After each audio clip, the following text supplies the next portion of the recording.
Si te parece, Violeta, ya están aquí nuestras compañeras periodistas para la mesa de los jueves. En este caso va a estar Daniela Pastrana, va a estar Alina Duarte, nuestra compañera periodista Alina Duarte, y en un ratito más se incorpora Luisa Cantú, que tiene trabajo también, una reunión, y se va a tratar de incorporar unos minutos más adelante, Violeta. Muy bien, muy bien. Pues bienvenidas, Alina, un gusto enorme que estés aquí con nosotros. Daniela, qué alegría verlas aquí juntos y ya más al ratito entonces se incorporará Luisa. Qué alegría. Bienvenidas. Hola. Hombre, muchísimas gracias. Déjenme ver si está el cuadro bien o cómo, así. Está perfecto. Ahí se ve muy bien. Lo movió el sismo, mi querida Daniela. No, ¿la bajo así? Ahí está. Estamos, como usted ve, estamos tratando de ajustar. No es que esté temblando en la casa de Daniela, está moviendo su cámara. Ahora sí. Bienvenidas. ¿Cómo les fue de sismo, Alina, Daniela? Ay, pues mira, vivo en un piso 17, entonces la sacudida estuvo bastante fuerte, a diferencia del pasado, porque había sido el simulacro, la gente estaba todavía abajo, ¿sabes? Como echando chisme del edificio, y esta vez sí nos agarró a todos hasta arriba, solo son 18 pisos el edificio, entonces nos tocó subir y nos encontramos todos ahí en chanclas. Yo salí descalza porque no encontraba mis zapatos, entonces subí las escaleras, subí descalza, pero eso sí, apenas se calmó, pude venir por mis gatitas y ya bajamos un rato. El problema ya no fue la sacudida, el problema fue ya no poder dormir definitivamente. 18 pisos, Alina. 18 pisos, qué barbaridad. No. Así es. Es un doble susto. Condición. Sí, me está poniendo en condición porque con la vez pasada igual fue bajar y luego pues los elevadores quedan deshabilitados, entonces hay que subir a pie, entonces bastante complicado más allá del susto. Insisto, creo que, bueno, al menos ya creo que la gente ha entendido el protocolo de que si estás en los últimos pisos, pues tienes que subir en vez de intentar bajar. Eso me alegra, ¿no? Como que todos tengamos claro que es más seguro la parte de arriba, y ahora sí éramos decenas de personas hasta arriba, y es un edificio con bastantes animalitos, eso debo decirlo. Eran cerca de 30 perritos allá abajo después del temblor, yo con mis gatitas al hombro. Fue bastante estresante agarrar a las gatitas también, pero bueno, más allá del susto creo que no pasó a mayores. Y Daniel, ¿tú cómo estás? ¿Cómo te fue? Y pues mira, yo viví años en Tlatelolco, entonces los sismos fuertes ya me han tocado otras veces y ya he sentido lo que se siente estar ahí. Ahora vivo en un primer piso, no es nada complicada la logística, y sí, una cosa que a mí sí me alegra dentro de todo esto es que sí veo cada vez más ya a las personas como sabiendo qué hacer, que eso ayuda mucho siempre, que todos sepamos qué hacer, cómo movernos, si te vas al último piso, si te bajas, a quién le avisas, todo ese tipo de cosas que reportas. Es una cosa muy importante que sí hemos avanzado en comparación con otras experiencias muy terribles. Y bueno, por suerte no hubo derrumbes. Ahí entiendo que hay 3 personas que murieron, ¿no? 2 por un infarto y una porque cayó de las escaleras de su casa. Que sigue siendo una cosa muy triste, pero pues no tenemos estas tragedias y estas que estar reporteando como en otras ocasiones, pues hubiéramos tenido que estar reporteando hasta estas horas. Y pues ayer no, a las 3 de la mañana sí dijimos ya podemos irnos a dormir. Bueno, donde también hubo una especie de sacudida, para no utilizar el lugar común de sismo, pues fue en Nueva York, en la Asamblea General de Naciones Unidas, los discursos del presidente de Colombia, Petro, discurso del presidente de Chile, Boric, y otros que pues van muy a contrapelo a lo que se ve cotidianamente en estas reuniones de Naciones Unidas, donde todo parece marchar casi como un script, ya como un guión muy bien ensayado, y ahora no. Ahora hubo posicionamientos bastante fuertes que de una u otra forma tienen repercusiones en la posición de América Latina frente a el gran gigante que implica ser todavía políticamente hablando ser Estados Unidos, y ante otros gobiernos de otros países como China, que es ese gran invasor de las economías mundiales. ¿Y ustedes cómo vieron? Daniela Pastrana, cuéntanos, ¿tú cómo ves esta sacudida en la ONU? ¿Realmente tengo razón al decir que es sacudida o era predecible? Cuéntanos. Pues yo creo que es una sacudida alegre, ¿no? O sea, yo creo que siempre ha habido en estas reuniones de la ONU, pues discursos emotivos, podemos recordar uno de Pepe Mujica, los de Chávez, o sea, siempre ha habido un presidente ahí que va y como Pepe Grillo con la conciencia, pero pues ahora sí fue montón, ¿no? O sea, ahora sí fue, se veía, se empezaba a ver realmente un bloque que yo decía, ¿por qué las cámaras no pasan al presidente, o sea, a los presidentes de los países más poderosos que no deben estar nada cómodos con lo que les están diciendo y les estaban diciendo cosas fuertes? El más fuerte para mí fue Gustavo Petro, que está arrancando en el gobierno de Colombia, y que pues cada cosa que decía era para que uno brincara de gusto y así, o sea, sabes que del discurso al hecho, pues hay todavía un camino muy grande y que una cosa son los discursos en la ONU y otra cosa las cosas que posiblemente sí se pueden hacer, pero el hecho de tener ya un bloque de países que estuviera Bolivia, Honduras, Chile, con estos mismos mensajes, me provocaban dos cosas. Uno, que ya no parecía tan fuera de lugar el discurso, el mensaje que ha estado haciendo el presidente mexicano con el tema de Rusia-Ucrania, porque ya oímos a otros presidentes decir lo mismo, que eso era importante, ¿no? Porque varios hablaron del tema de la guerra y varios hablaron del tema de la tregua. Y por otro lado, pues el que falta todavía, y ahí Alina es como la más experta, pues es el otro gigante de la América Latina, ¿no? Que es Brasil, y que sería, o sea, pues todos quisiéramos que llegara a apuntalar este bloque que se ha ido formando, pero pues parece que no la tiene tan fácil ahorita Lula, ¿no? Para la primera vuelta. Pero que es el que falta, porque al final de cuentas, ¿qué es lo que pesa después de estas reuniones? Pues pesan las relaciones comerciales. O sea, para que muchos de esos discursos que nos emocionan pasen a la realidad, tiene que cambiarse muchas estructuras y tiene que haber una presión comercial. Y para que esa presión sea efectiva del bloque sur, pues tiene que haber pues tiene que estar el gran gigante de este lado del sur, que es Brasil, y que es el que todavía nos falta en esos mensajes, porque pues por supuesto el de Bolsonaro, pues no sé quién, un amigo chileno decía, no, pues Boric muy bien, pero pues después de Bolsonaro cualquiera se oye bien. Entonces, pues eso, hoy le toca a Marcelo Ebrard, que va de parte de México, que va a ir a llevar la propuesta del presidente, y ya no sonaba tan fuera del lugar, porque iban en el mismo tono. Les quiero nada más ya decir aquí un resumen que hizo Mario Campa, que me pareció muy bien en Twitter de ese día, y decía: América Latina hoy en la ONU, Argentina, Bolivia y Chile tocaron el litio, repudian la política antidrogas de Estados Unidos, Bolivia pide salida al mar y Argentina las Malvinas, la mayoría pide tregua en Ucrania, y desigualdad y crisis climática en primer plano. Esas fueron las coincidencias, creo que es el mejor resumen que yo vi de la jornada. Muchas gracias. Realmente ese es un resumen extraordinario también, yo lo estaba viendo, Daniela. Y bueno, pues a preguntarle a Lina también su valoración de estas intervenciones, que como tú dices, pues es un gusto enorme, ¿no? Escuchar a Petro, un gran orador, realmente es un gran orador, y una forma de pues abordar la problemática que a mí me parece extraordinaria, y ahorita nos dirá Alina qué piensa.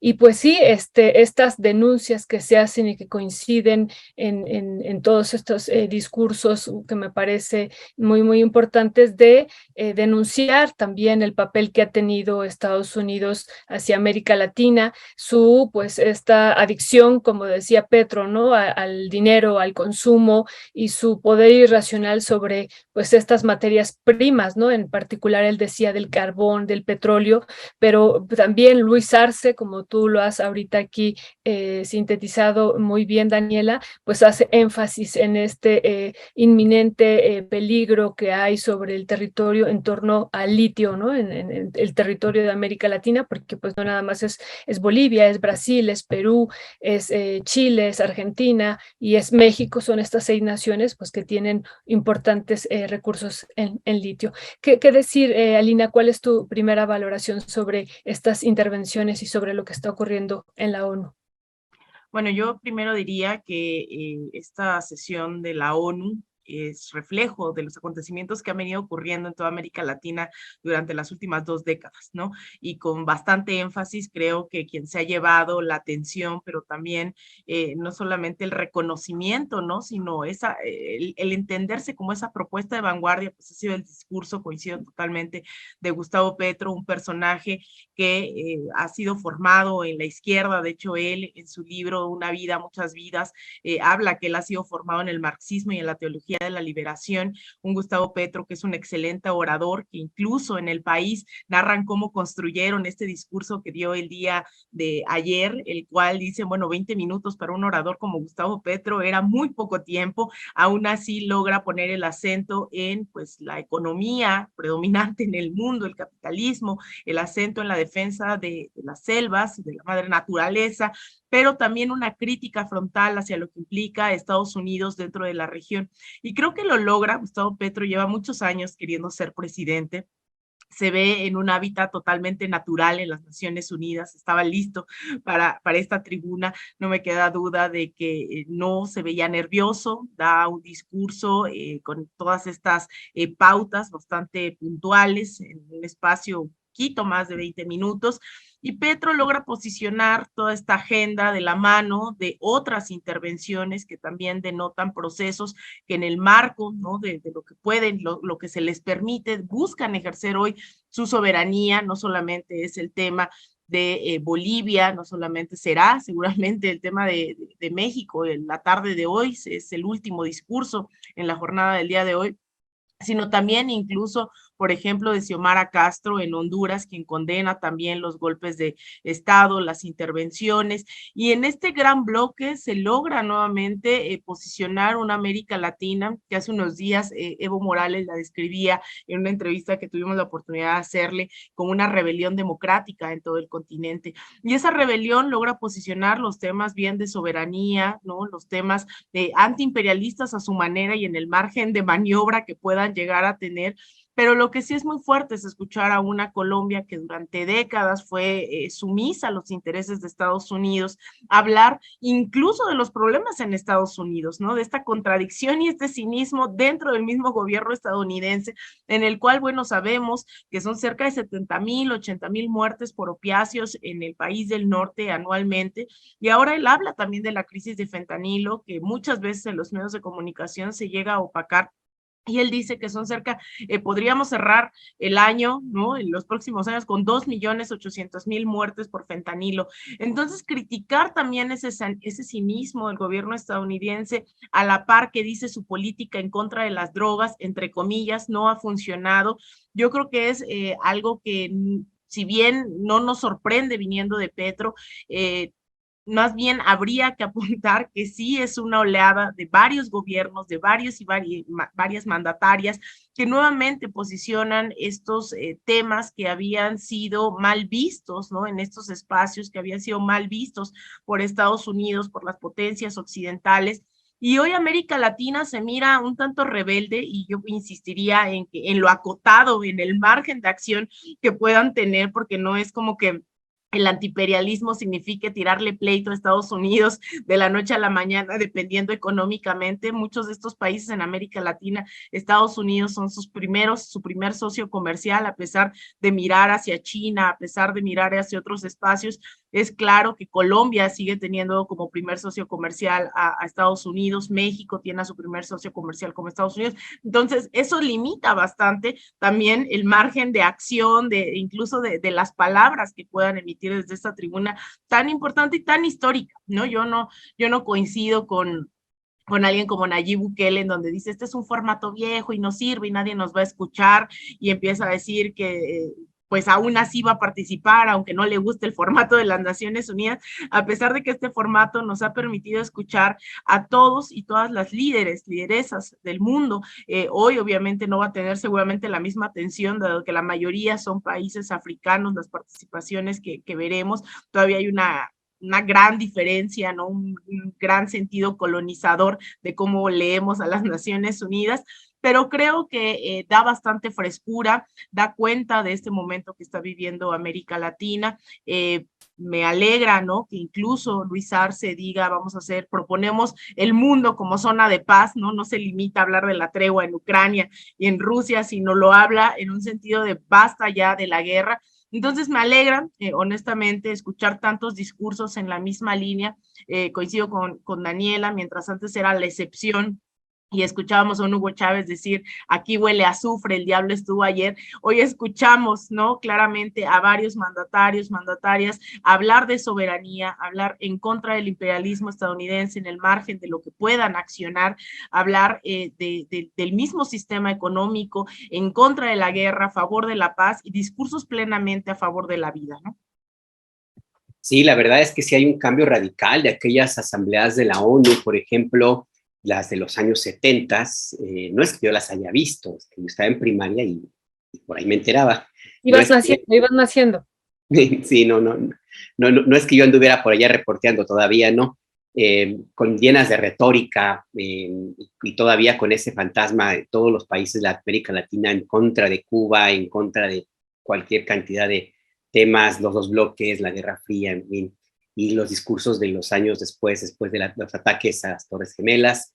Ahora mismo, como lo tenemos, este planteamiento que hay de parte de presidentes como Gustavo Petro, del quien tenemos un video, por cierto, que básicamente va y les dice a los estadounidenses, ustedes de que se quejan, no habría problema de drogas si no hubiera consumidores. Y nada más a propósito de las cifras que decía Salina de los muertos por opiáceos, el gobierno de Estados Unidos sí menciona cada rato que han muerto, a veces creo que la cifra va a llegar a 100,000 muertos por sobredosis y muchos de ellos por fentanilo.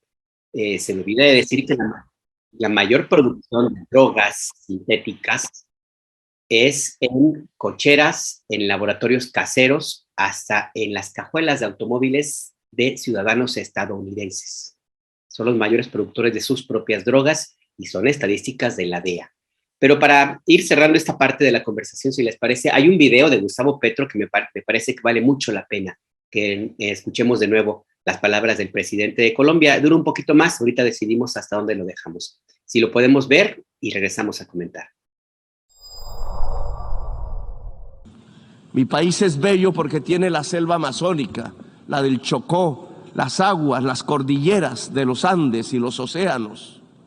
Allí en esas selvas se emana oxígeno planetario y se absorbe el CO2 atmosférico. Una de esas plantas que absorbe el CO2 entre millones de especies es una de las más perseguidas de la Tierra. A como dé lugar, se busca su destrucción. Es una planta amazónica, es la planta de la coca, planta sagrada de los incas. Como en un cruce de caminos paradójico, la selva que se intenta salvar es al mismo tiempo destruida. Para destruir la planta de coca arrojan venenos, glifosato en masa que corre por las aguas, detienen a sus cultivadores y los encarcelan.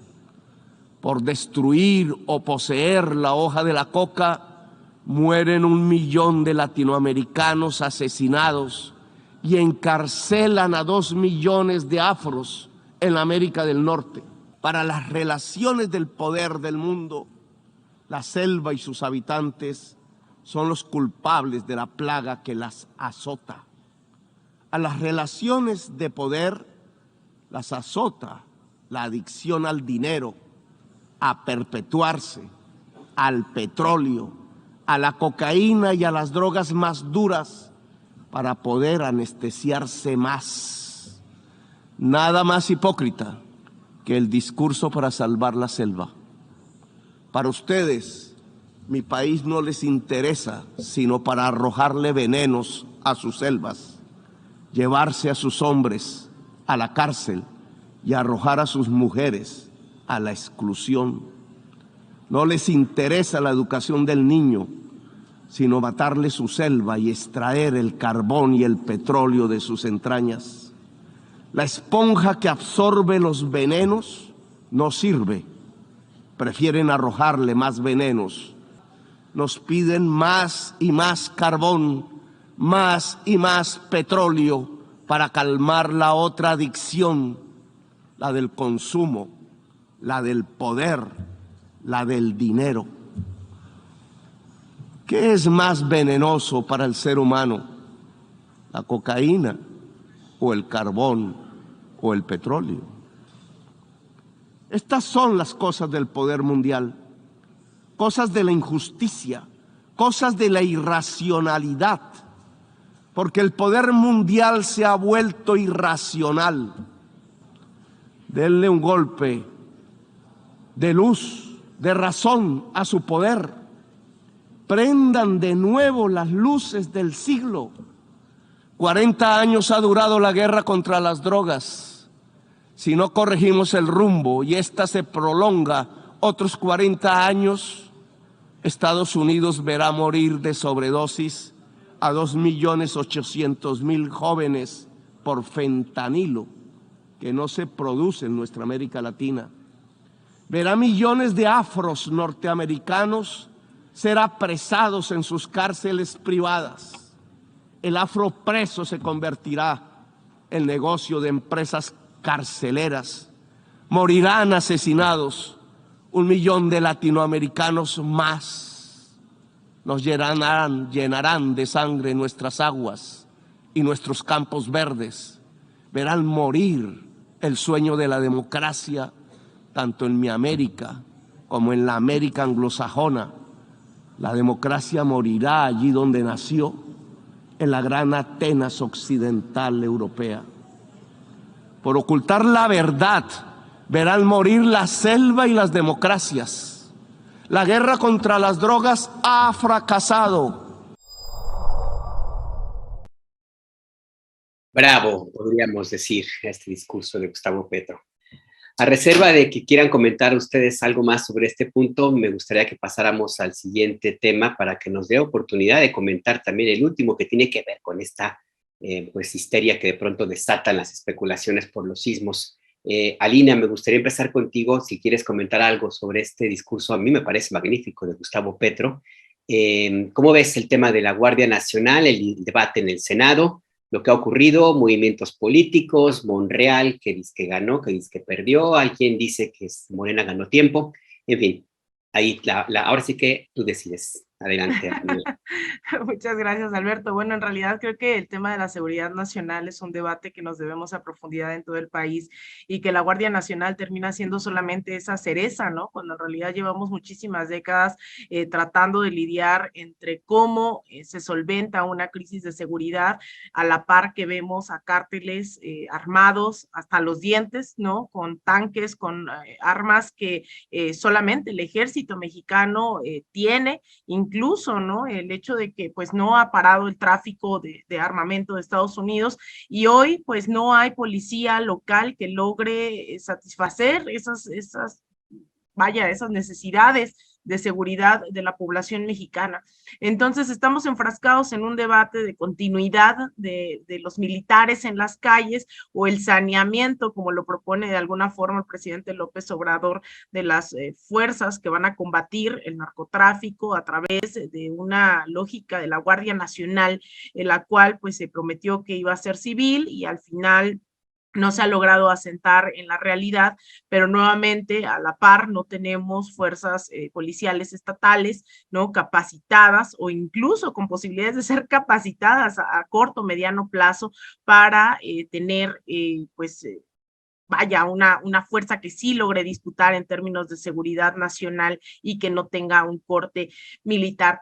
Es un debate que en realidad nos debemos desde hace muchísimos años, esto no es nuevo, así como Gustavo Petro está hablando de esta guerra contra las drogas, pues la misma lógica que se implementó este Plan Colombia en 1990 por el hoy presidente Joe Biden, fue la misma iniciativa Mérida que se plantea aquí con Felipe Calderón, y hoy en el debate está, y que es un debate que se está planteando hoy también a la par en Colombia, de la seguridad pública, de la legalización de la marihuana, ¿no? Una lógica mucho más integral, fuerzas policiales también de este tipo. Pues lo que tenemos en México es un debate totalmente político, de ver quién puede más, quién puede menos. Yo no veo que sea de fondo realmente el tema de seguridad que nos estemos planteando, incluso en términos estatales, regionales, ese debate. Es impensable que estemos hablando de la Guardia Nacional en abstracto y de la militarización en abstracto, cuando la lógica en Michoacán es totalmente distinta a la de Campeche,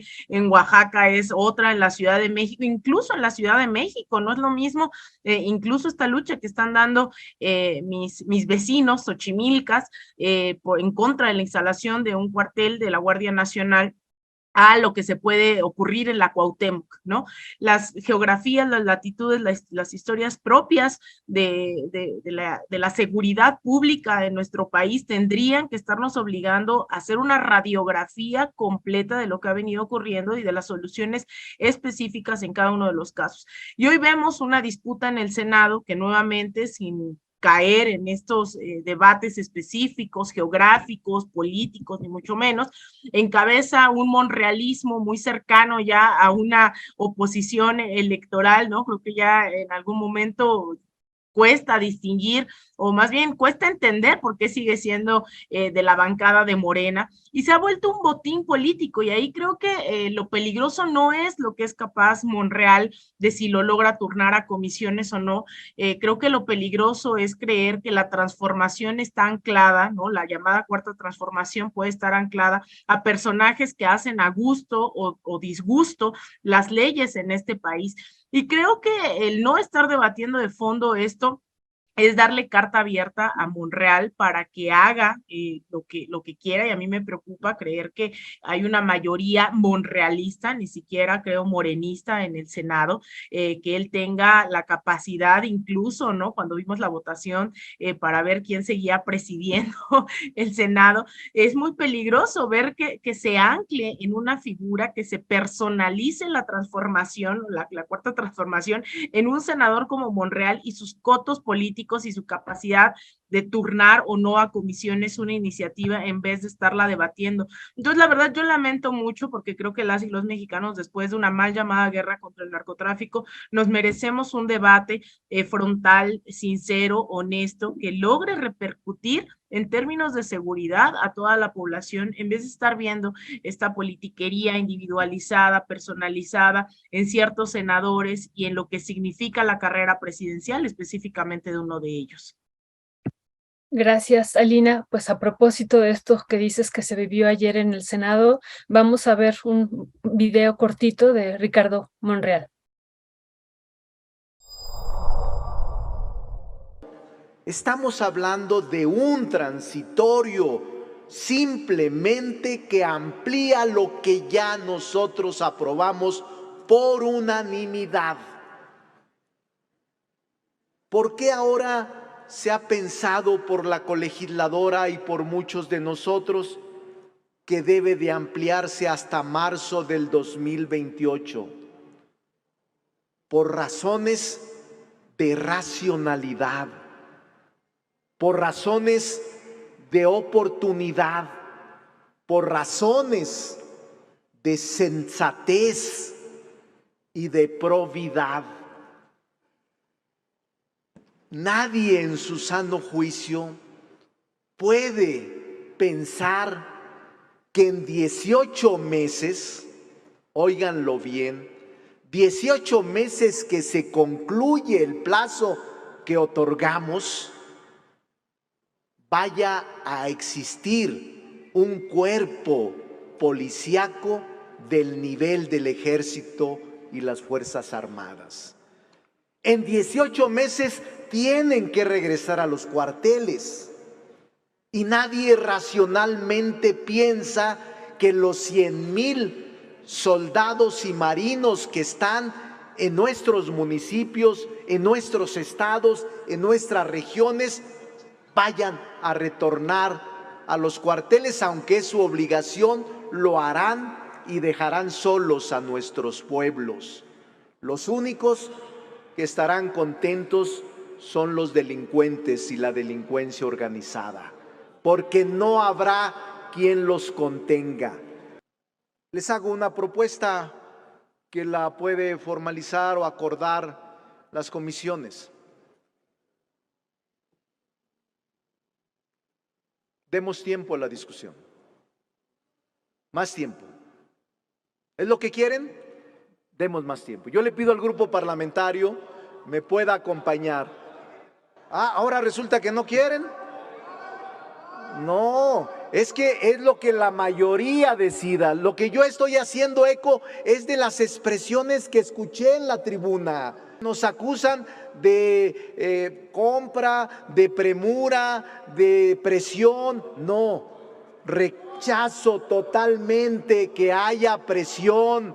Y yo les planteo que las comisiones dictaminadoras de puntos constitucionales y estudios legislativos regresen el dictamen y sigamos la discusión pública para bien del país. No queremos ocultar nada, actuamos con limpieza y actuamos con transparencia. Eso es lo que quieren, eso hagamos. La mayoría no está de acuerdo con sus insultos, la mayoría no está de acuerdo con sus conjeturas falsas. Somos una fracción limpia y vamos a discutir hasta cuando sea necesario.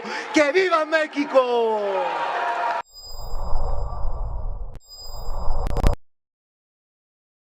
Muchas gracias a la producción por compartir este video. Daniela, una pregunta. Ayer veíamos en redes sociales pues unas expresiones, algunas muy fuertes, de que hoy detuvimos a AMLO en el Senado. ¿Es así? ¿Se detuvo a AMLO el día de ayer en el Senado o se detuvo a Alejandro Moreno? ¿Qué fue lo que pasó? ¿Cuál es tu valoración al respecto?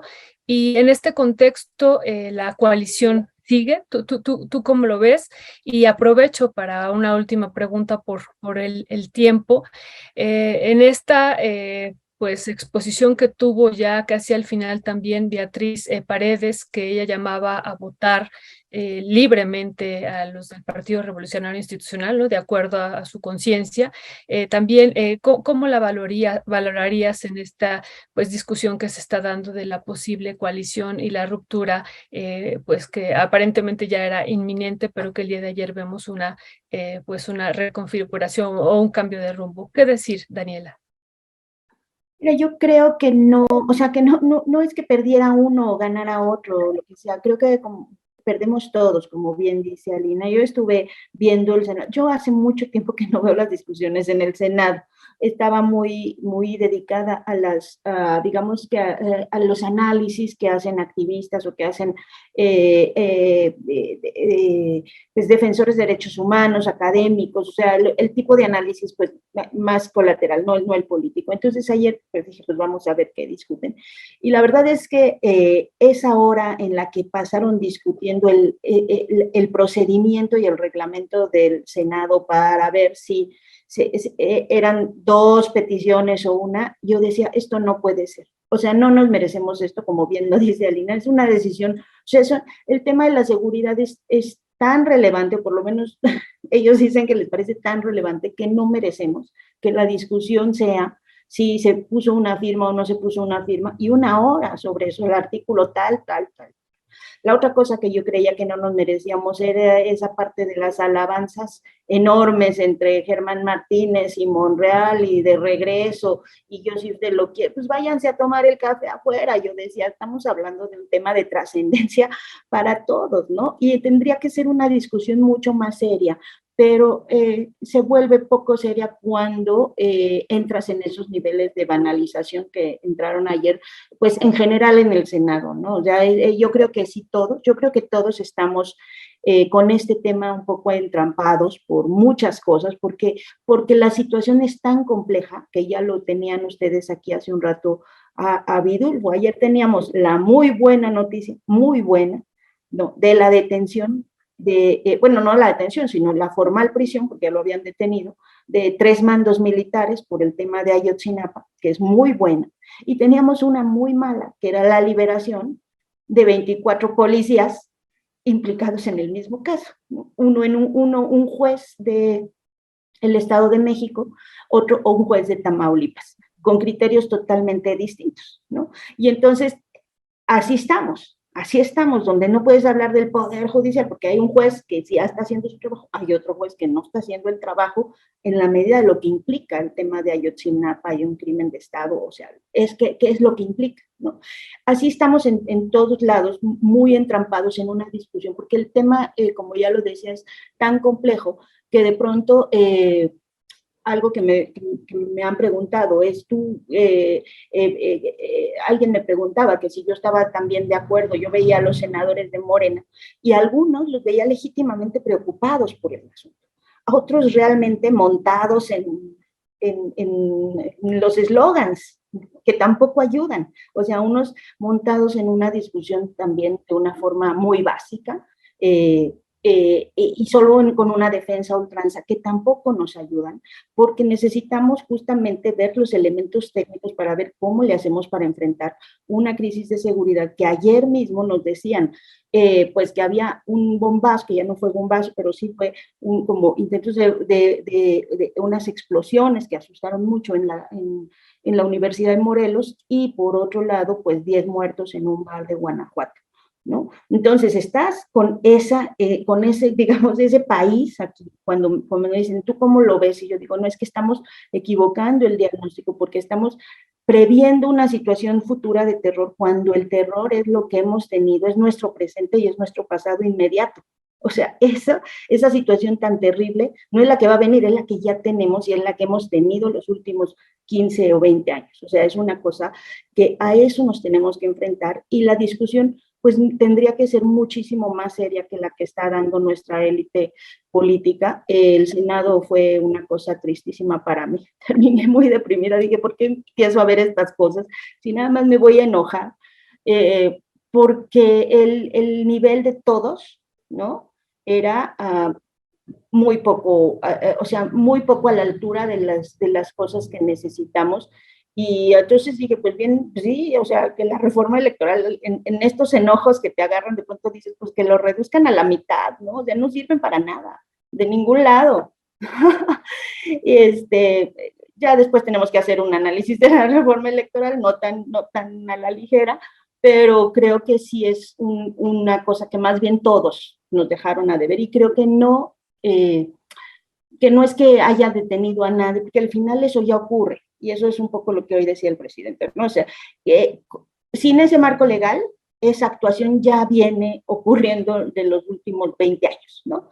Entonces, ¿qué le detuvieron? O sea, le detuvieron si realmente esa estrategia estuviera encaminada a otro lado. Se detuvo un proceso jurídico quizá necesario, que él considera necesario y que podemos entrar a discutir y todo eso, pero eso es lo que se detuvo, y él va a insistir, ¿no? Y la estrategia sigue siendo la misma que ha sido en estos años. Entonces, pues no veo yo cuál detención, ¿no? Lo que veo sí es una guerra de eslogans y una guerra de narrativas que nos generan mucha confusión y que no nos están ayudando a dar a tener un debate serio sobre la seguridad. Y es que es lo que hace falta, un debate con datos duros, Alina. A mí me parece pues paradójico, para utilizar ese adjetivo, el hecho de que ahora, por ejemplo, tengamos a miembros legisladores políticos del Partido Acción Nacional haciendo denuncias sobre el uso y abusos de los militares y la violencia, etcétera, cuando fue uno de sus representantes, ese inefable sujeto que se apellida Calderón Hinojosa, el que metió al país en un baño de sangre del cual no hemos podido salir. Y cuando veo también a priistas que están en la superdefensa, la ultranza de lo que llaman la seguridad pública civil, cuando fueron los priistas los que metieron a las Fuerzas Armadas a hacer tareas de seguridad pública. Nada más recordar, para un dato así suelto, 1973, la Operación Cóndor en el Triángulo Dorado, que fue una orden del gobierno de Estados Unidos para tratar de combatir un problema interno de drogas, de consumo de drogas generado por Estados Unidos cuando regresaron sus tropas de Vietnam. Y desde entonces tenemos, y desde antes, si nos ponemos ahí estrictos, este debate como que necesitaría aterrizar en una cuestión bien básica, ¿no crees, Alina? La violencia está aquí y hay que combatirla. Ese es el problema número uno. Claro, yo cuando Daniela dice no está a la altura del debate del Senado, yo creo que incluso también parte de esto ha sido la natural, ¿no? Politización de un debate y polarizado hacia o eres pro presidente o eres antipresidente, y entonces la seguridad pública se torna en la iniciativa, significa que eres muy obradorista, y negarla es que no tienes la venia del presidente López Obrador. Y yo creo que lo que hemos visto es tantos matices. Yo por eso ponía el acento primero geográficamente, porque tal vez es la forma más fácil de evidenciar que no todo es igual. La política de seguridad no puede ser homogénea ni puede implementarse, y eso aplica a todo, ¿no? A los modelos educativos, a los programas sociales, todo tiene que tener una especificidad. Y lo único que hemos visto es debatir a favor o en contra del presidente. Y cuando digo no se está, cuando coincido en que no se está a la altura, es de ambos bandos, ¿no? Por un lado, un cinismo extremo de quienes nos llevaron a esta situación con la mano en la cintura, quienes contrataron a los García Luna, quienes beneficiaron a ciertos cárteles, quienes provocaron, ¿no?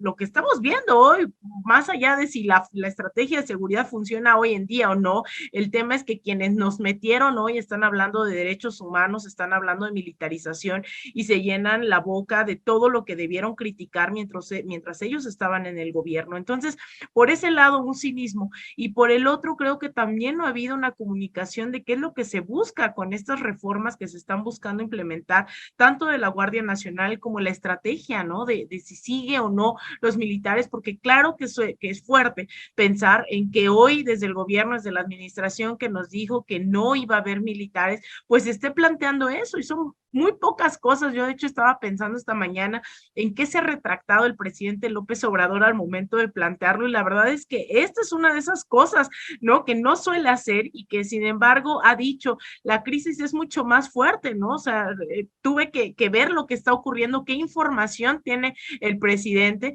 para decidir que la estrategia no va a ser plenamente o inmediatamente el retiro de los militares de las calles. Entonces creo que esos debates son los que nos han hecho falta. Yo me niego a decir que la presencia de los militares tiene que ver con una lógica nuevamente como la que veíamos en años pasados, pero también es cierto que no podemos justificar, ¿no? Que uno de los principales órganos, ¿no? Que han violado derechos humanos de manera sistemática y que lo siguen haciendo, el Centro PRO ha documentado que siguen estas violaciones. No es como que nos hayamos levantado el 1 de diciembre del 2018 y todo cambió, al contrario, ¿no? Creo que la seguridad es muestra de ello, y que son procesos que tienen que ir cambiando de acuerdo a la correlación de fuerzas, de acuerdo a la situación que se vive en los estados con el narcotráfico.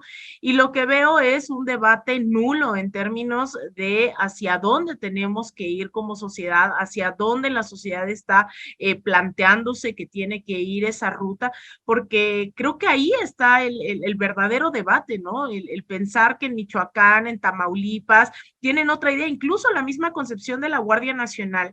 Es muy difícil pensar que, ay, no, la Guardia Nacional no sirve para nada, cuando me consta, ¿no? Que rescataron a mi amigo secuestrado en Tamaulipas, han rescatado a muchísimas personas. Pues, o sea, hay otra estrategia, ¿no? Y todos esos matices no los vemos en el debate, no los vemos al momento de presentar iniciativas, y se vuelven pan y circo, ¿no? Como el caso de Monreal, lo que acabamos de escuchar, o en el caso, ¿no? De un Jorge Ramos que hoy va a la mañanera y entonces toda la culpa la tiene el presidente López Obrador y solo quiere escuchar que el presidente diga como sí, hay más muertos que durante el Calderonato, cuando no se explica la potencialización de la violencia como un fenómeno iniciado por quienes hoy hablan de militarización, quienes hoy ponen los derechos humanos como bandera cuando fueron los y las primeras en estarlos violentando de manera sistemática. Entonces yo creo que seguimos, todavía nos debemos foros, ¿no? En las comunidades, nos debemos foros en estos centros donde hay más afectaciones. Hay un esfuerzo ahí, valga la publicidad, de la Cumbre por la Paz, en donde hoy se está dialogando, ¿no? De forma binacional con organizaciones tanto de Estados Unidos como de México, y la idea es que, de hecho, este fin de semana hay un diálogo en el Bronx, próximamente va a haber otro en Morelos, van a haber como varios, y un poco ese es el diálogo que quisiera ver de forma permanente, cómo nos atraviesan estas situaciones en diferentes geografías y hacia dónde apuntar algunas respuestas, ¿no? Porque yo no creo que haya una sola respuesta, lo que le convenga a Michoacán no le va a convenir a Guerrero, no le va a convenir a Tamaulipas, a Ciudad Juárez, etcétera. Entonces yo creo que por ahí tendríamos que seguir abonando más allá de los discursos pro o contra Andrés Manuel López Obrador. Gracias, Alina. Muy, muy interesante la reflexión que haces en este sismo extremo. Yo quiero agregar una cosita a propósito de esto de las foros y cosas que nos faltan, pues perdón, pero que el anuncio, que creo que ya habíamos puesto aquí, pero pues recordarles que la próxima semana vamos a tener la tertuliana dedicada a las narrativas sobre la violencia. Va a estar Nájar, va a estar Almazán, va a estar Marcela Turati, va a estar Daniela Rea. En nuestra tertulia, ya saben, la pasada estuvo muy buena sobre las mañaneras y la anterior mejor porque estuvo también Alina, justo sobre estas cosas, y creo que son temas importantes y ahí va a haber una discusión interesante. Entonces dije, bueno, aprovechamos ya que estamos hablando, haciendo los comerciales, pues yo también quiero hacer porque me parece que justo necesitamos esas discusiones, ¿no? Esas discusiones que nos pongan los matices, que nos pongan los claros y los oscuros, que los que han seguido toda la historia de los narcos, pues nos digan también como qué salidas hay, que quienes han cubierto todas las historias de las víctimas o quienes hemos cubierto todas las historias de las víctimas también tengamos algo que aportar, porque son muchos años de cubrir historias de víctimas, porque esta historia es larguísima, ¿no? No empezó, bueno, ahí la vamos a platicar, pero sí dije, bueno, aprovechando, a ver si por ahí encontramos el cartel y les invitamos para que vayan a la tertuliana del próximo jueves, ¿no? Para que de una vez vayamos ahí reservando. Y una de las cosas que también creo que es muy importante, y eso que no hay que dejar de lado, y antes de que se me olvide, no nada más se necesitan estrategias diferenciadas por las distintas regiones del país, sino se necesita una estrategia regional. Por eso es tan importante, no se puede hablar de enfrentar los temas de tráfico de personas, de tráfico de drogas y todo eso, si no consideramos una estrategia regional que incluya las acciones de Estados Unidos, que es nuestro principal proveedor de armas a un país que no tiene legalizadas las armas, y que incluya las estrategias también hacia el sur, porque pues los cárteles mexicanos, pues ahí los podemos encontrar fácilmente en Guatemala, en Honduras y hasta en Argentina, ¿no? Y los cárteles, o sea, hay un intercambio de una actividad ilícita en muchos aspectos, no nada más en temas de drogas, que requiere una estrategia global, y por eso es tan importante, una estrategia regional, por eso es tan importante que haya estos tejidos y estos discursos comunes y estas estrategias y estos mensajes comunes en los países del sur, ¿no? Porque no se puede ver a México aislado en esto del crimen, en una estrategia para enfrentarla y de seguridad. Esas son dos cosas que sí me parecía importante antes de que se me olvidara. Muy bien, Daniela, gracias. Y ya tenemos por aquí en la producción también para compartir el cartel, a lo mejor lo podemos compartir ahorita e incluso al final, y hacer otra invitación más adelante también que les vamos a compartir. Daniela, ya pasando a otro tema porque nos quedan unos cuantos minutos, gracias, ya están compartiendo lo de la tertuliana. Y bueno, pasando a este otro tema que hemos propuesto también aquí abordar en la mesa, esto de sí, pues realmente es una coincidencia el sismo nuevo que tuvimos el 19 de septiembre. ¿Qué nos podrías decir al respecto y todo este debate que hay entre la ciencia y, bueno, otros planteamientos que se pudieran ir ya hacia la parte esotérica y dejar incluso cuestionar, ¿no?, a los científicos porque no dan respuestas desde algunas perspectivas? ¿Qué decir al respecto, Daniela? Sí, mira, ese tema para mí es muy importante. Yo ayer publiqué un texto de página que era justo de por qué sí hay coincidencias y cómo sí ha habido coincidencias y por qué en los países con alta sismicidad hay coincidencias. Y me dio mucho gusto que Aleida Rueda, que es periodista, para mí la mejor periodista de ciencia que hay acá en México, nos mandara su columna y que hablaba de lo mismo, ¿no?, de lo que le llaman los estadísticos la paradoja del cumpleaños, que es a más posibilidades, o sea, en un país que tiene mucho más actividad sísmica, tiene más posibilidades de tener estos eventos repetidos, sismos de gran magnitud repetidos. Y en México hay como 7 fechas. De hecho, la época del año en la que más se han repetido sismos arriba de magnitud 7 es en diciembre. Ha habido 3 fechas, el 9 de diciembre, el 12 de diciembre y el 14 de diciembre. Y eso no significa que en diciembre tiemble más o que tiemble más fuerte. Eso no ocurre, ¿no? Aunque ha habido 2 sismos de más de mayores a 7 en esas fechas. También en Chile, hubo unos de los terremotos más significativos han ocurrido en 8 de julio, en 1930 y en 1971. Entonces hay todas unas explicaciones en torno a esto que me parece muy importante que hablemos, porque de pronto en estos días, y yo creo que naturalmente, pues nos salen los sentimientos religiosos a todos, porque el miedo se siente horroroso, ¿no? Pero estar negando o estar pidiendo o estar propagando la idea de que ya no haya simulacros o de que la ciencia no sirve, pues es también ponernos en mayor riesgo para lo que ya hemos avanzado. Porque sí hay un avance, ustedes recordan, hasta de cómo reaccionan las autoridades, los que estábamos acá en 1985, Alina, pues, no, no, yo creo que ni habías nacido, pero los que lo vivimos, pues vivimos eso, ¿no? El presidente encerrado 3 días, fue muy famoso eso de que Miguel de la Madrid salió hasta el 4.º día, ¿no? Ahora lo tenías allá ayer en el Twitter, respondiendo, diciéndote que se estaba sobrevolando. O sea, hay ciertas cosas en las que hemos avanzado como sociedad para mitigar los riesgos que puede tener un desastre natural, que no, me parece muy peligroso que los echemos para atrás por un sentimiento natural de miedo, pero el miedo nos sirve para estar alertas, pero no podemos dejar que nos paralicen y que nos lleve a una serie de acciones o de propagación de acciones contrarias a lo que sí hemos avanzado. Perdón, Alina, tenía el micrófono en silencio. ¿Tú cómo ves este tema? Coincidencia, por supuesto, datos ahí, que ya esta sensación de que llega septiembre y ya estamos como todos pensando que va a haber sismos, exageraciones. Yo contaba que una vecina comentaba que este sismo del 19 de septiembre lo había enviado Andrés Manuel López Obrador. Él lo había hecho para que nos asustáramos y para que no sé qué tantas cosas estaba ahí diciendo. Pues todo eso deriva en miedo y en una reacción que puede ser la equivocada. Pero ¿tú cómo lo ves?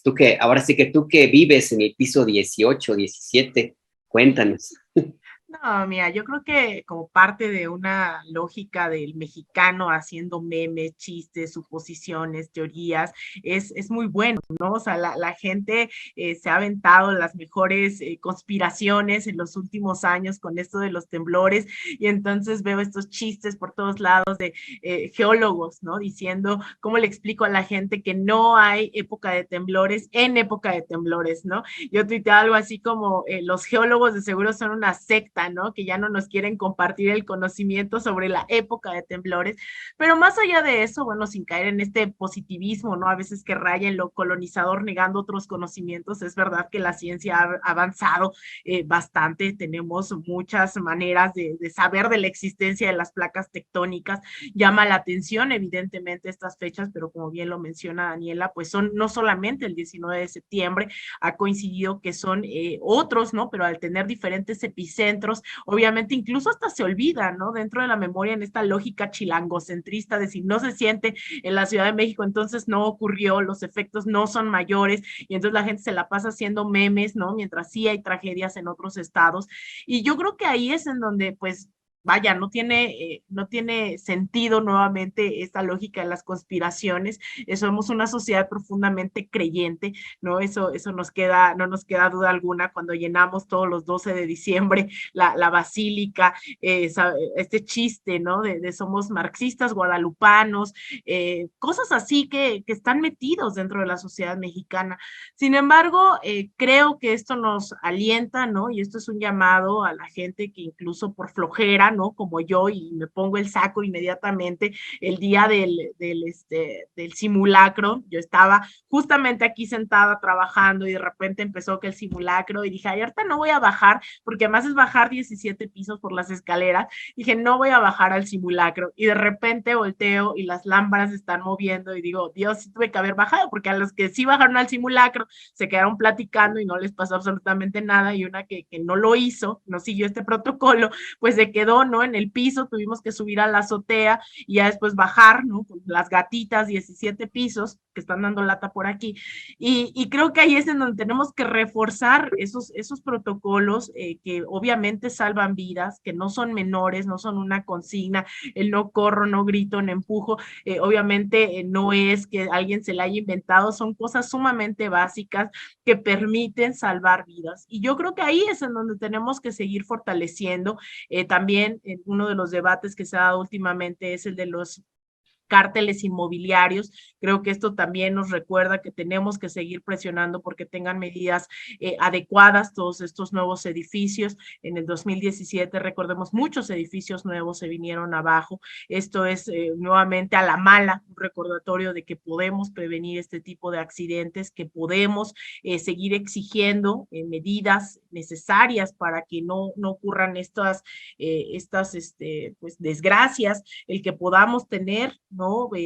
Incluso extintores, protocolos de cerrar el gas, ¿no? O sea, eso obviamente las carreras se nos olvida, la luz, la electricidad, ¿no? Los enchufes, todo ese tipo de cosas creo que, insisto, a la mala, pues vuelven a ser un recordatorio para que sigamos procurando unos mejores protocolos de acción, a pesar de los sustos, a pesar obviamente también esto sé que desencadena mucha ansiedad dentro de muchísimas personas que vivieron tanto el 85, el 2017, y que ojalá también como parte de los protocolos, el mismo gobierno de los diferentes estados, el gobierno federal, tome en cuenta, ¿no? Lo que ocurre también, los efectos de trastornos emocionales, mentales dentro de mucha población que sigue muy afectada, muy tocada por lo que ocurrió en años pasados. Gracias, Alina. Se nos acaba el tiempo, pero yo quisiera hacerle una última pregunta. Daniela, todavía hay tiempo, creo, ¿verdad, querido Alberto? Sí, todavía. Tuvimos aquí a una sismóloga, una doctora en sismología, Sara Franco. Les invitamos y las invitamos a que vean el video. Realmente fue muy interesante su reflexión en torno a la coincidencia, a los cumpleaños de los temblores, como ahorita ya lo ha recordado muy bien Daniela. Pero bueno, yo le hacía una pregunta que también le quiero comentar a Daniela sobre los cambios sociales que dentro de la sociedad que hemos tenido con estas experiencias, sobre todo después del 85, ¿no? Por ejemplo, la emergencia del movimiento urbano popular muy, muy intenso, asamblea de barrios, y luego todo, cómo esto fue tan importante, pues para los siguientes movimientos. Estoy pensando en lo del CEU, pero en 1988 y otras cuestiones que fueron fundamentales también y que se alimentaron mucho de este proceso que se vivió después del sismo. ¿Tú qué dirías, Daniela? ¿Cómo se ha cambiado la sociedad con esto? Pues tal como lo estás diciendo, yo creo que la sociedad también ha tenido un cambio, la forma de reaccionar, incluso la forma de reaccionar fue muy curiosa en 2017 porque rápidamente se activaron todas las redes de ayuda y de apoyo para dar alimento, que en 2017 no eran tan necesarias o sea, como habían ocurrido en 1985, porque las edificios y los inmuebles afectados eran de otro sector de la población que tenía mucho más acceso, que no tuvo que ir a albergues, que tenía mucho más acceso a irse a un hotel o irse con un familiar, que no es la población que se vio más afectada en 1985. Pero eso fue muy impresionante, cómo la gente de inmediato, así como te tocaron la memoria, sabía qué hacer y supo y se activaron estas redes de apoyo inmediato que ayudaban estos grupos de jóvenes que salieron también a ayudar a sacar, a limpiar los lugares donde sí había habido derrumbes, y que hacían estas cadenas, ¿no? O cuando se levantaba el puño y quedaban todos en silencio para ver si había alguien. O sea, ese tipo de cosas que nos quedan en la memoria y que ya sabemos, pues, o sea, que eso es lo que hay que recordar y eso es lo que no hay que perder, porque ese tipo de organización social y esa respuesta, pues es lo que nos permite también que se mitiguen los daños. Hay que tener claro, y miren, nosotros entrevistamos a una psicóloga social a propósito de esto, de qué hacemos con el miedo, ¿no? Porque el miedo pues, no lo puedes evitar, o sea, por más que, o sea, se te está moviendo el piso y no ves que se acabe y pues no puedes evitar ese miedo, ¿no? Pero entonces, ¿qué haces? Y ella nos decía o sea, que tenemos que tener tres cosas. Una era información adecuada. Ese es como fundamental, tener la información adecuada, reconocer tus propias reacciones, reconocer cuando tú tienes, si tienes ataques de pánico, si no tienes ataques de pánico, si puedes controlar, si sabes quién de la familia o quién de tu núcleo familiar puede dirigir o encauzar o calmar o cualquier cosa, o sea, quién es y cómo vas a reaccionar. Y la otra es ubicar la realidad, porque estamos en una ciudad y en una zona con alta sismicidad. Ya, y eso, pues es como cuando tú sabes que tienes huracanes y que estás en una zona de huracanes, pues ya sabes que te tienes que bajar, que cuando se ponen las alertas hay que tomar una serie de medidas porque vives en una zona de huracanes, ¿no? Igual, estamos en una zona sísmica, pues tenemos que entender que eso es nuestra realidad y que lo que tenemos que hacer es aprender a mitigar riesgos. O sea, que lo que nosotros podamos hacer como sociedad para mitigar riesgo, para que no sea mayor el riesgo, eso es lo que tengamos siempre a la mano, que si participemos no solo en los simulacros, sino que tengamos listo. Ayer a la 1:30 de la mañana, digo, era previsible que iba a haber una réplica. Yo, de todos los sismos que he vivido fuertes en esta ciudad, siempre ha habido algún sismo fuerte después, horas después, días después, desde el 85. Y ayer a la 1:00 a.m, pues todos no sabíamos ni cómo, ¿verdad? Y al final yo decía, porque se fue la luz acá en la colonia Narvarte, ¿no? Y entonces dices, no puede ser tanto tiempo repitiéndolo y no sacamos una lámpara.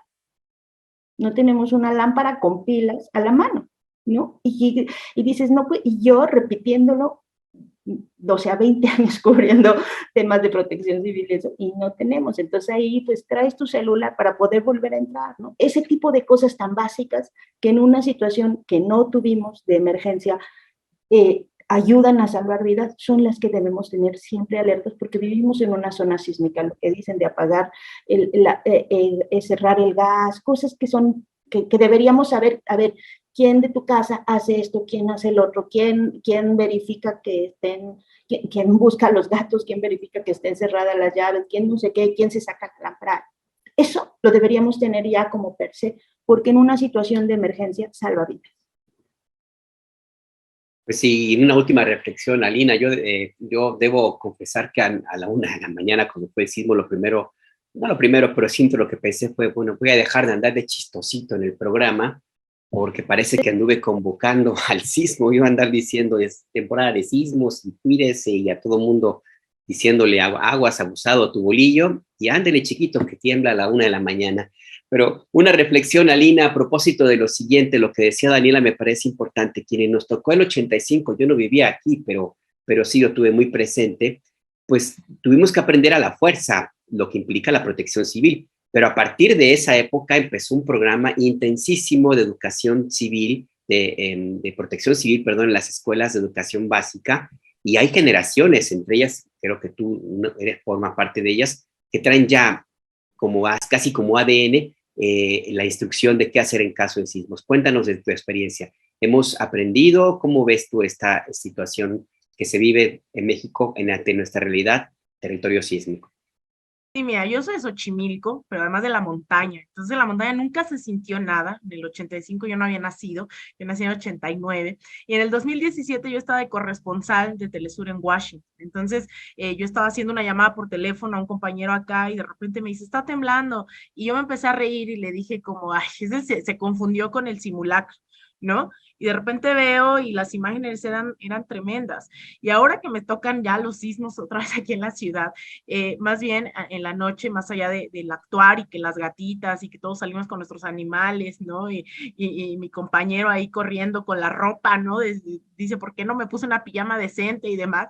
Creo que la preocupación tendría que ser cosas básicas como la parte de la electricidad, el gas, más allá de los animales, pero también yo le decía, no es posible que si acaba de temblar no seamos capaces de tener una bolsita con nuestros documentos, ¿no? Que tengamos ahí nuestro teléfono, otro cargador extra, un cable de más, o esto, ¿no? Una lámpara sabiendo que tenemos que, se va la luz, ¿no? O sea, no es si queremos, la luz suelen cortarla o se va naturalmente. Y yo creo que ahí es ese esfuerzo que tenemos que hacer, ese aprendizaje colectivo, más allá de estar listos para las tragedias, que espero no ocurra absolutamente nada de eso. Creo que también hay una nueva educación en términos de solidaridad ante estos acontecimientos, el hecho de lo que ocurrió en 2017, pero también creo que el pueblo mexicano es bastante solidario, ¿no? A veces muy racista, muy xenófobo y demás, pero es verdad que en este tipo de cosas hay un lenguaje común de cómo se aporta, de cómo se construye, ¿no? Los movimientos sociales, etcétera. Entonces, yo creo que este es un llamado, insistiría y cerraría con eso, un llamado a la mala de tener listos protocolos de cómo actuar. Yo veía a uno de los chicos que trabajan aquí en el edificio y me contaba del sismo de los días pasados. Dice, no, es que yo me tardé menos de un minuto en bajar los 10, él estaba en el piso 16 y dice, yo estaba en el piso 16, pensé que estaba mareado y yo le decía, ¿no? Y se reía, y dice, yo le decía a mi hermano, quítate que ahí te voy, ¿no? Y se iban correteando y se iban aventándose por las escaleras y era su forma del miedo, ¿no? Y me decían, ¿ustedes no bajaron? Y me decían, no, es que lo correcto es subir, ¿no? Si colapsa el edificio, lo más seguro es estar hasta arriba.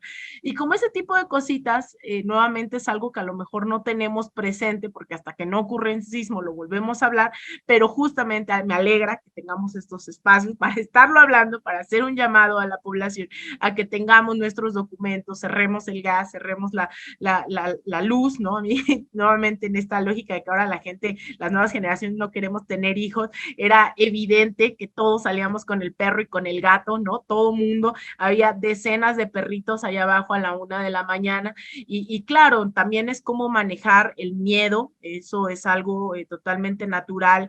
Yo insistiría también en ese tema de lo que desata para muchos en una lógica de estrés postraumático, lo que significó el 2017, que pues muchos también hay que decirlo, fueron rescatados, ¿no? Los números de muertos son unos, pero también de rescatados, a lo mejor no hay un conteo oficial, pero mucha gente vive con ese estrés postraumático de lo que significó ver en ruinas a sus familiares, de lo que significó estar bajo escombros, y creo que eso es también algo que hay que tener muy pendiente estos días, que mucha gente pues nuevamente les desata ese nerviosismo, esa preocupación, y también para eso creo que tendríamos que estar generando otro tipo de protocolos.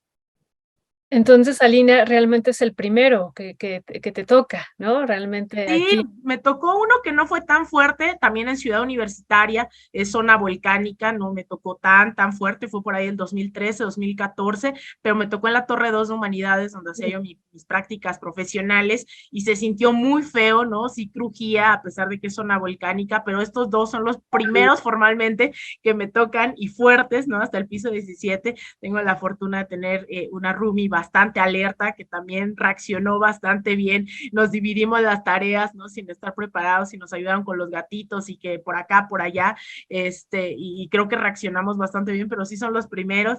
Me alegra tener al menos serenidad para poder actuar y no colapsar, ¿no? Que es el gran miedo, te traiciona siempre la paciencia y la tranquilidad en momentos de estrés, pero creo que he tenido un poco de experiencia en situaciones de riesgo, con coberturas, estar ahí en la frontera, ¿no? Con la patrulla fronteriza, en estallidos sociales, creo que me han dado un poco de experiencia el reaccionar en momentos difíciles. Pues muchas gracias a ambas. Alina, muchísimas gracias por haber estado aquí, especialmente como invitada en esta mesa. Daniela, gracias, se nos ha acabado el tiempo y bueno, pues como dice Alina, no hay que dejar de buscar su mejor pijama para que podamos salir en cualquier momento. Así es, y conseguirse una lámpara. Siempre y conseguirse una lámpara, exacto, sí. Y estar listo con una velita, por lo menos, pero algo, ¿no? Sí, así es, querida Daniela y querida gracias, Alina, un abrazo. Nos vemos la otra semana. Muchas gracias, Alina. Hasta luego, gracias, cuídense.